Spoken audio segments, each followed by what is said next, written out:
Devocional Bíblico Jesus is Life para hoy. Bienvenidos. Finalizamos con el estudio del libro de Segunda de Reyes, capítulo 25. Dios cumple sus advertencias. El año 19 del reinado de Nabucodonosor, llegó a Jerusalén Nabuzaradán, capitán de la guardia y funcionario del rey babilónico. Quemó por completo el templo del Señor, el palacio real y todas las casas de Jerusalén. Destruyó todos los edificios importantes de la ciudad. Después, supervisó a todo el ejército babilónico mientras derribaba por completo las murallas de Jerusalén. Nabuzaradán se llevó cautivas a las personas que quedaban en la ciudad, pero permitió que algunos de los más pobres quedaran en Judá para cuidar los viñedos y los campos. Así que el pueblo de Judá fue expulsado de su tierra y llevado al destierro.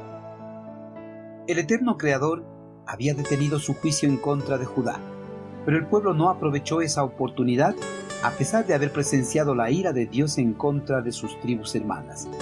Pues años antes, el eterno Creador se había valido de los asirios para ejecutar su juicio contra Israel. Los asirios destruyeron Samaria y llevaron cautivos a los hombres que no perecieron durante la toma de la ciudad.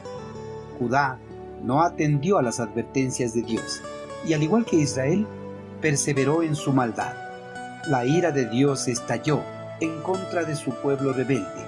Permitió que Babilonia tomara Jerusalén y a sus habitantes. Babilonia conquistó a Siria y llegó a ser la nueva potencia mundial. El ejército babilónico, el año 19 del reinado de Nabucodonosor, marchó en Jerusalén al mando de Nabuzaradán, capitán de la guardia y funcionario del rey babilónico. Nabuzaradán era un experto en demoliciones y llegó a Jerusalén para cumplir con el objetivo de destruir por completo la ciudad tal como lo había ordenado el monarca babilonio. El ejército invasor llevó a cabo el plan de desmantelamiento y la destrucción de Jerusalén de una forma ordenada. Nabuzaradán inició la destrucción de Jerusalén, quemando el templo del eterno Creador. Luego quemó el palacio y los edificios principales de Jerusalén. Derribó los muros que habían protegido a la ciudad en el pasado. También se apoderó de todos los utensilios del templo, el magnífico templo construido por Salomón, destinado a perdurar como testigo del Señor Dios y de lo que Él había hecho por su pueblo amado. El templo fue demolido hasta sus cimientos, fue despojado de su riqueza material y sencilla belleza. Fue convertido en un lugar que sería motivo de asombro y de burla para los que pasaran por allí. Posteriormente, Nabuzaradán organizó y dirigió una marcha forzada de los judíos que quedaban al exilio en Babilonia. Los deportados incluyeron sobrevivientes de Jerusalén y los que se habían rendido a los babilonios antes de la toma de la ciudad.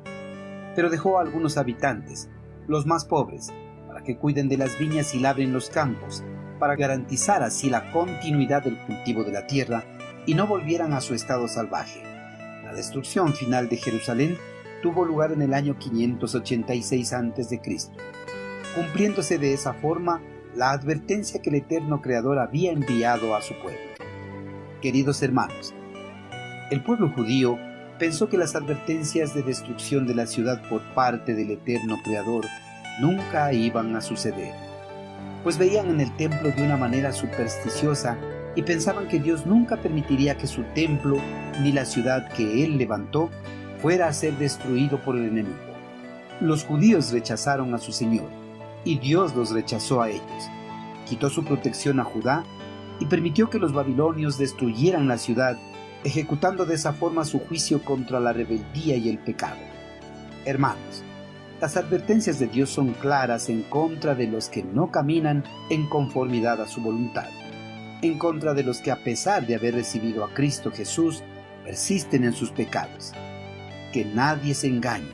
Si hoy en día el pueblo de Dios no lo adora en verdadero arrepentimiento, perderemos las bendiciones de las cuales gozamos y seremos merecedores de los justos juicios de Dios.